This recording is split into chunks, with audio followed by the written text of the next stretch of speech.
आज जो खाद मैं आप लोगों को बताने वाली हूँ, अगर आप ये 2 खाद तैयार करके अपने गार्डन में रखेंगे तो फिर आपको अलग से अपने प्लांट में कुछ भी देने की ज़रूरत नहीं है। तो ये दोनों खाद मैंने किस तरीके से बनाई हैं, चलिए फिर वीडियो में बात करते हैं। तो वीडियो को स्टार्ट करते हैं। हेलो एवरीवन, कैसे हैं आप सब लोग। लव फॉर गार्डनिंग में आप लोगों का बहुत बहुत स्वागत है।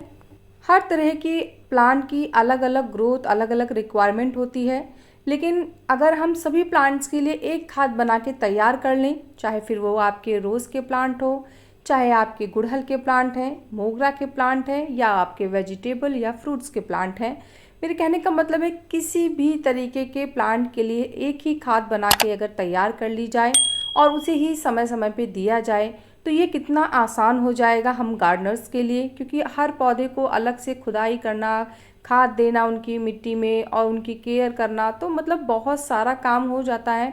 बीइंग अ गार्डनर मैं समझ सकती हूँ ये बहुत मेहनत का काम है, लेकिन इसको आसान करने के लिए आज मैं एक खाद ऐसी लेके आई हूँ जिसको आप हर प्लांट्स में दे सकते हैं, बिना किसी झिझक के, बिना किसी डर के। तो उसको बनाना कैसे है, उसके लिए कितनी क्वांटिटी चाहिए, वो सभी मैं आज आप लोगों के साथ शेयर करने वाली हूँ। साथ ही साथ आपको पौधे को सनलाइट कितनी देनी है इसका भी विशेष ध्यान रखना होगा, क्योंकि हर पौधे को खाद जो मैं बता रही हूँ वो तो आप दे सकते हैं, लेकिन किस पौधे को कितनी सनलाइट चाहिए, उसकी केयर में उसे कब पानी चाहिए, कितना चाहिए, वो भी ध्यान रखना पड़ता है। तो उसके लिए तो मैं अलग से हर टॉपिक पे वीडियो बनाती रहती हूँ।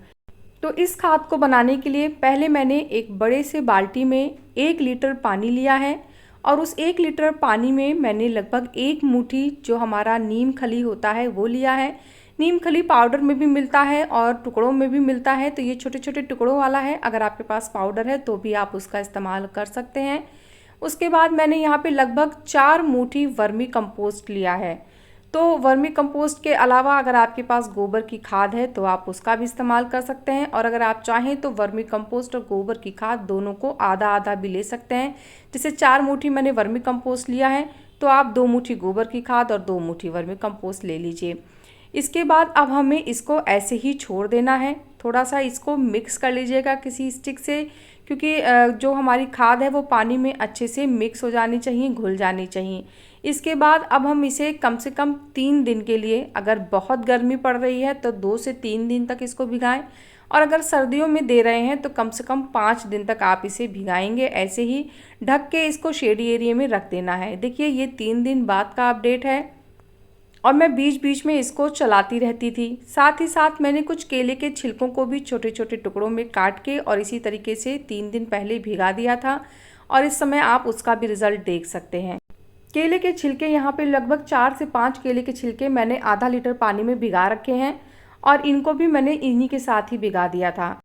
अब इन खाद को एक बार स्टिक की मदद से चला देना है। मैं बीच बीच में सुबह शाम जब मैंने इसको 3 दिन के लिए ढक के छोड़ा था तो मैं इस स्टिक से और इनको वापस से एक बार चला देती थी। तो आप भी दिन में 1 बार या 2 बार, कम से कम 2 बार तो ज़रूर इसको इस तरीके से हिला दिया करें, ताकि जो खाद है वो अच्छे से इसमें भिनती रहे। अब हमें नेक्स्ट स्टेप क्या करना है, तो इस खाद को बनाने से पहले जिन जिन प्लांट्स में आपको ये खाद देनी है उन सभी प्लांट की मिट्टी की आपको हल्की सी गुड़ाई करनी होगी।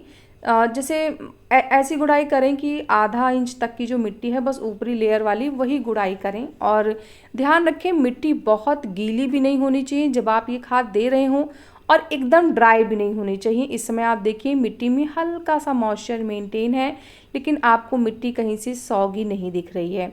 तो ऐसी मिट्टी आपको रखनी है जब आप ये खाद देंगे।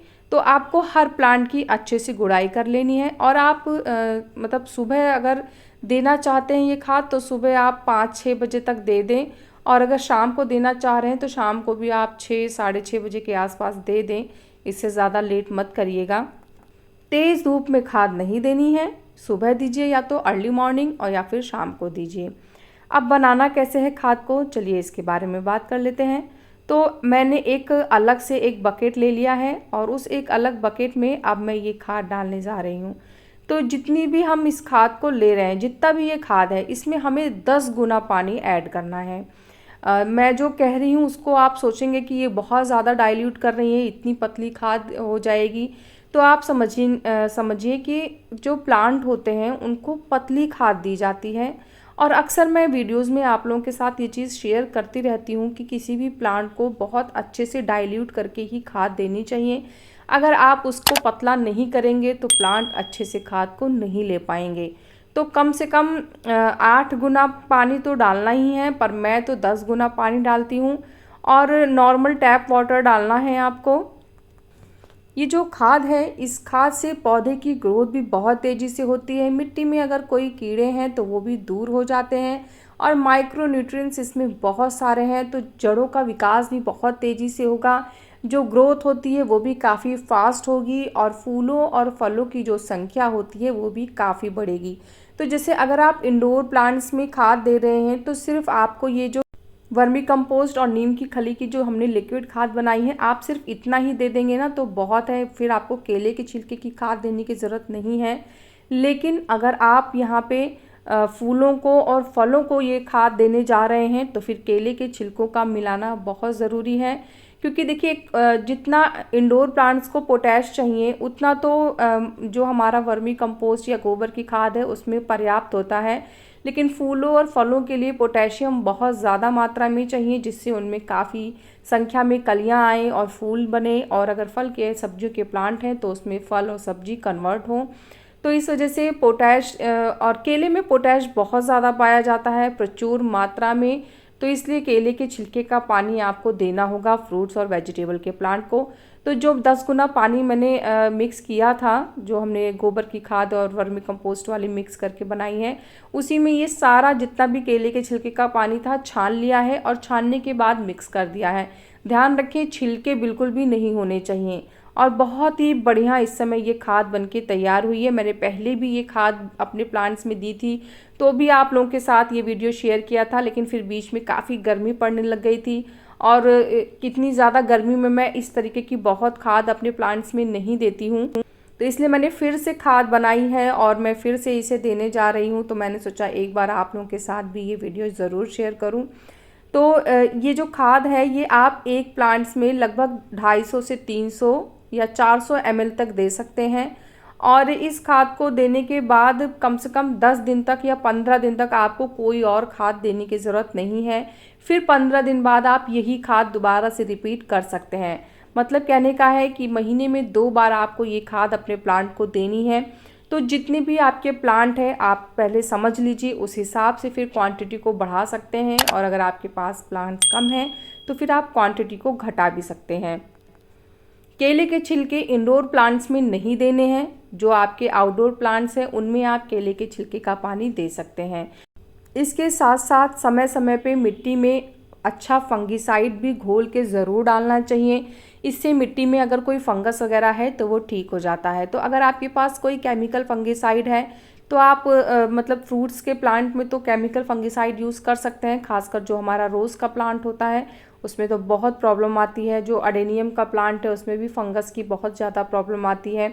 तो आप हर 10 से 12 दिन में 15 दिन में एक बार फंगिसाइड का घोल बना के दे दें।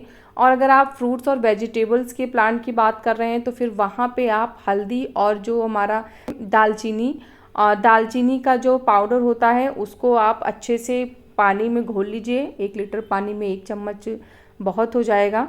तो उसको घोल के और आप मिट्टी में डाल दें तो इससे जो फंगस की प्रॉब्लम होती है ना वो दूर हो जाएगी। तो सारी डिटेल सारी जानकारी बता दी है। इसके बाद भी कोई क्वेश्चन कन्फ्यूज़न होगा तो आप कमेंट करिएगा। कैसा लगा मेरा आज का ये वीडियो मुझे ज़रूर बताइएगा। अगर आपको वीडियो पसंद आया है तो वीडियो को लाइक करिएगा, चैनल को सब्सक्राइब करिएगा। मिलते हैं फिर नेक्स्ट वीडियो में, तब तक के लिए बाय, टेक केयर।